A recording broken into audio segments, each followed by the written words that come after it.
미국과 중국의 무역 전쟁이 치킨 게임으로 치닫고 있습니다. 서로 관세 폭탄을 주고받으면서 강대강 대치를 이어가는 모습인데요. 미국 트럼프 대통령이 중국에 대한 관세를 총 145%로 올렸습니다. 그러면서도 시진핑 주석과의 협상 가능성을 열어뒀는데요. 들어보시죠. We'll see what happens with China. We would love to be able to work a deal. I have great respect for President Xi. He's been, in a true sense, he's been a friend of mine for a long period of time. And I think that we'll end up working out something that's very good for both countries. I look forward to it. 이번 랭킹은 손석우 경제평론가와 이야기 나눠보겠습니다. 이 대중 관세를 145%로 올렸습니다. 그런데 동시에 또 시진핑 주석을 추켜 세우는 말도 했거든요. 네. 뭐 큰 존경심을 가지고 있다 이런 이야기를 한 건데 속내가 뭡니까? 트럼프 특유의 이제 과장된 립 서비스를 보이면서 네. 일단 시진핑 주석에게 협상의 문이 열려 있다라는 메시지를 보낸 것으로 보이는데요. 네. 지금은 이제 협상의 성패라는 게 이제 초반 주도권을 누가 잡느냐가 중요하지 않습니까? 예. 지금은 미국과 중국이 본격적인 협상 테이블에 앉기 전에 자리 싸움을 하고 있는 상황이다 이렇게 볼 수 있겠고 네. 누가 유리한 자리를 먼저 차지했는 지금 흐름으로 봐서는 아직은 알 수는 없지만 최근 1년의 이런 흐름들을 보면 트럼프 대통령이 생각한 대로 다 되진 않는 것 같아요. 그러면서 내심 중국의 상당히 이제 강도 높은 대응에 당황한 기색도 엿보이고 그렇죠. 이런 일련의 상황들 속에서 트럼프 대통령이 이제 시진핑 주석에게 대화할 수 있다라는 메시지를 먼저 낸 것으로 보입니다. 오히려 시간이라는 측면에서 보면 중국이 좀 더 오히려 느긋해 보이는 측면도 있죠. 예. 그래서 145%라는 가공할 만한 관세를 중국을 향해서 때렸는데도 불구하고 네. 중국은 크게 넘지도 부족하지도 않게 딱 거기에 비례 대응하는 침착한 대응을 보여주고 있거든요. 네. 이거는 뭐 중국과 미국의 어떤 정치 체제나 이런 차이에서도 분명히 오는 거겠지만 1차 무역 협상, 1차 무역 전쟁을 치른 바가 있지 않습니까? 예. 그때에 학습됐던 여러 효과들. 일기 때. 네, 예. 일기 때, 트럼프 집권 일기 때 네. 학습됐던 효과들. 그때부터 아마 다시 재공격이 들어올 것을 예상을 하고 많은 부분들을 준비해 오지 않았나. 이런 생각을 해볼 수 있겠습니다. 그 말씀하신 것처럼 이 중국이 트럼프 관세에 곧바로 맞대응을 했거든요. 맞불 관세를 내놓은 건데 이 대미 관세율을 125%로 올린 겁니다. 방금 설명하셨듯이 145%를 부과를 하니까 125로 맞대응하는 모양새인데요. 이 시진핑 주석이 관세 전쟁이 두렵지 않다라는 입장을 처음으로 내기도 했거든요.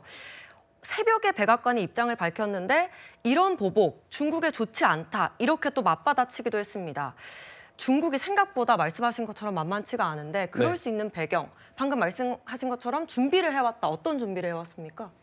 장기전으로 갈 거를 대비를 많이 한 것 같습니다. 예. 과거에 비해서 이제 중국이 대미 수출에 대한 의존도도 여러 측면에서 많이 낮고요. 네네. 그리고 특히 이제 시진핑이 집권 2기에 들어서면서 공동 부유를 앞으로 내걸고 중국 내수 부양을 위해서 많은 노력들을 기울여 왔죠. 네. 그리고 최근에 이제 양회에서도 드러났지만 올해 성장률, 경제 성장률 목표치 5%를 제시하면서 내수 부양을 위한 여러 가지 조치들을 지금 취하고 있습니다. 네. 대량의 국채 발행이라든지 아니면 중국 증시를 부양하기 위한 중국 연기금의 동원이라든지 이런 그쵸. 조치들을 취하면서 미국으로부터 오는 관세 공격에 대비할 수 있는 카드들을 다 준비해 놓은 것 같다라고 네. 보여지고요.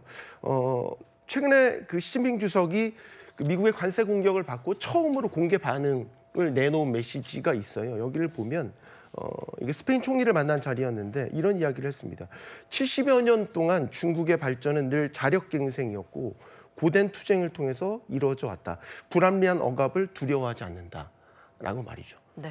이거는 전혀 지금 미국의 공세에 우리가 준비가 충분히 돼 있고 끝까지 가볼 테는 가봐라라는 지금 심산을 보여준 것이거든요. 네. 트럼프 행정부에서도 이런 중국의 반응이 아마 그 적지 않게 당황을 한 것 같습니다. 그런데 어쨌든 끝까지 만약에 간다면 더 높일 가능성도 있습니까? 사실 지금 수준만 해도 네. 무역이 중지된 상태 아니냐 이런 분석이잖아요. 사실 그 관세를 세 자릿수로 부과한다는 거는 네. 관세를 통해서 뭐 적자를 줄인다거나 더 이상 그런 목적은 아니라고 보여집니다. 그쵸. 그냥 교역을 중단하겠다는 뜻이고 네. 교역 자체의 목적이 아니라 이거는 그 외에 정치 외교적 종합적인 압력이라고 봐야 되거든요. 세 자릿수의 관세를 부과한 사례, 뭐 예를 들면 미국의 적성국, 북한이나 이란, 예. 핵 문제 이런 것들을 이유로 해서 그 나라에 제재를 가할 때 이렇게 세 자릿수 관세를 쓰기도 하거든요. 이런 식으로 뭐 숫자를 높여서 145, 뭐 그 이상 갈 수도 있겠죠. 하지만 큰 의미는 없다고 봅니다. 네, 이 상황이 이렇다 보니까요. 중국에서는 이 반미 감정과 애국주의가 확산하고 있다는 보도들이 나오고 있는 상황입니다. 중국 일부 식당에서 미국 손님은 돈을 더 내라. 그러니까 오늘부터 미국 고객에게 104%의 추가 서비스 수수료를 부과한다. 그리고 궁금한 사항이 있으면 미국 대사관에 물어봐라. 지금 이렇게 반격을 하고 있다는 거예요, 이종구 평론가님. 네, 그렇습니다. 중국 각지에서 이런 사례들이 지금 빗발하고 있고요.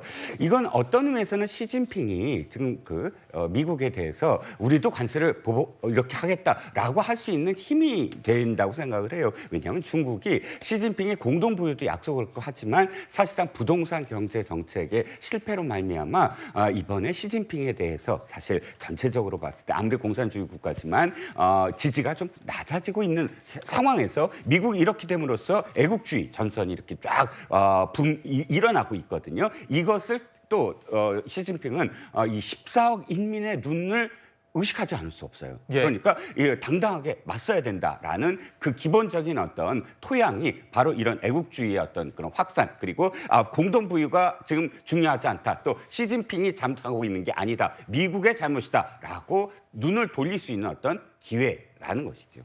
네, 또 일부에서는 그 관세 전쟁에 참가하겠다 이런 기념컵도 나오고 있다고 합니다. 이 온라인상에서는요, 이 트럼프 대통령의 상징인 빨간 이 마가 모자라고 하죠. Make America Great Again. 지금 보시는 저 모자. 이 제품 가격이 올라갈 거라고 조롱하는 게시글도 지금 나오고 있는 상황입니다. 송춘 부장. 예. 그러니까 이 빨간 모자의 일부 모조품이 중국에서 생산돼서 미국으로 가기 때문에 그렇죠. 이 미국의 대중 관세 폭탄이 결국엔 미국으로 돌아올 거다. 이런 논리인 것 같아요. 저게 지금 $50에 판매되는 건데 예. 트럼프가 한 관세 정책을 적용하면 $77로 가격이 폭등한다고 합니다. $77요? 예, 그러니까 1.5배가 되는 건데 그런 것처럼 만약에 관세 전쟁이 실제로 이루어졌을 경우 피해를 보는 거는 양쪽 모든 국가가 피해를 보게 됩니다.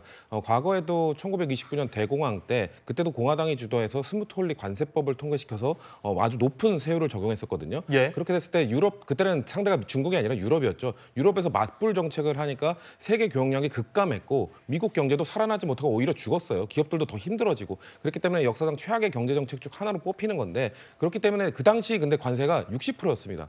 60%를 했는 대로 세계 무역이 그 정도로 무너졌거든요. 예. 그렇기 때문에 지금 만약에 트럼프가 말하고 있는 관세를 실제 적용한다? 그럼 세계 무역량은 사실상 말씀하신 것처럼 중지될 거고 더 안 좋아지는 상황으로 흐를 것이기 때문에 저는 트럼프가 이걸 모를 리 없다고 생각합니다. 그렇기 때문에 사실상 이건 정치적, 전략적 목적으로 국제정치 사회에서 뭔가 시진핑과 기싸움을 하는 과정 속에서 나온 것이지 실제 저 관세를 적용하기 매우 힘들 거라고 저는 보고 있습니다. 그러니까 트럼프와 시진핑의 기싸움이다. 예. 예. 알겠습니다. 이 실제로 미국 아마존에서 판매하는 제품 중에는요, 이 중국산 비중이 70% 정도라고 합니다. 결국 미중 간의 치킨 게임으로 전자상거래 수입업자들의 타격이 가장 클 거다. 이런 지적도 나오는데 손수구 평론가님. 네. 그러니까 결국엔 지금 미국 소비자들이 오히려 피해를 보게 됐다. 역풍이 우려된다. 이런 얘기도 나오던데요. 네, 그렇죠. 참고로 관세는 수입업자가 내는 겁니다. 예. 수입업자가 내고 그 가격에 대한 부담을 이제 어떤 식으로 전가를 시키느냐 그 문제가 있는 건데 수입관세가 이렇게 올라가게 되면 이제 기존의 가격 정책으로는 마진을 유지하는 데 어려움을 겪기 때문에 결국에는 소비자들한테 이제 제시되는 최종 소비자 가격의 이 원가가 전가가 된다라고 볼 수 있겠고 이거를 이제 버틸 수 있는 수준이나 시간은 업체마다 뭐 다 다르겠지만 지금처럼 세 자릿수 이상의 관세가 부과되는 상황에서는 아마 결국 소비자에 큰 영향을 주는 만큼의 가격 인상이 이루어질 거다. 그러면은 결국 소비자들은 미국 소비자들이 되겠죠. 예. 가격이 이렇게 올라가게 되면 뭐 덜 사거나 안 사거나 아예 다른 대체품을 찾게 되겠죠. 특히 이제 아마존이나 뭐 또 미국 내에서 활동하는 중국 이커머스들도 있거든요. 예. 테무나 쉬인 같은 경우는 사실 0.1% 마진 놓고 경쟁하는 아, 그런 걸로 플랫폼 경쟁력을 유지하는 곳들이에요. 예. 근데 이 세 자릿수 관세는 청천벽력과도 같은 날벼락 같은 소식이기도 하죠. 결국 이렇게 플랫폼에 입점해 있는 이런 업체들이 하나둘 이런 상황에서 밀려나게 되고 퇴출되고 결국에는 시장 압력을 견디지 못하고 이 피해들이 고스란히 미국 소비자들에게 전가될 수 있다라는 거고 중국이 계속해서 버티면 된다라고 은근한 자신감을 보이고 있는 거는 아까 아마존 제품의 70%가 중국산이라고 했잖아요. 예. 그 중에서도 보통 저가형 제품들을 다 중국산들이 갖고 중국산으로 저가형 채워지고 제품, 예. 있단 말이죠. 이만큼 가격 싸게 잘 만드는 대체품을 찾기가 쉽지 않습니다. 대체적으로 우리가 거론되는 곳이 뭐 예를 들어 인도라든지 베트남 같은 곳들이 있는데 생산 규모라든지 아니면 노동력, 가격, 뭐 효율성 이런 측면에서 중국산 대체품을 찾을 수가 없는 그런 상황이거든요. 그러니까 중국이 버티면 결국 피해는 미국 소비자들한테 날 간다. 이런 자신감을 은근히 갖고 있는 거고 예. 농담 반 진담반으로 미국에 또 이런 말도 있어요. 월마트 있지 않습니까? 월마트는 미국에 있지만 월마트의 진열대는 중국 거라고요. 진열대에 있는 전시대에 있는 상품들이 거의 다 중국산이기 때문에 예. 이 상호 관세의 전쟁이 끝까지 갔을 경우에는 미국 소비자들에게 큰 피해가 올라갈 수 있다. 이런 분석 나오고 있습니다. 네, 저도 이제 재계 팀장 하면서 기업들 분위기를 좀 들어보면 실제로 긴장감도 고조되는 상황이라고 하더라고요. 그래서 아무래도 이 트럼프와 시진핑 이 두 사람의 담판 또는 톱다운 방식으로 해결이 돼야 될 것 같은데 그러려면 정상회담이 이루어져야 할 텐데요. 지금 실제로 미중 정상회담 언제 할 거냐라고 했을 때 이 두 사람의 생일이 6월 하루 차이라고 합니다. 그래서 6월에 생일 정상회담 가능성도 나오고 또는 9월에 유엔 총회, 10월에 경주 에이펙 정상회의 등이 거론되고 있는데 평론가님, 네. 미중 정상회담 언제 성사될 거라고 보십니까? 생일 파티처럼 만날 가능성도 있겠지만 이제 그거는 뭐 말 만들기 좋아하시는 분들이 뭐 예상을 한 것 같은데 현재로서는 탐색전 단계라서 예측이 참 쉽지 않은 것 같습니다.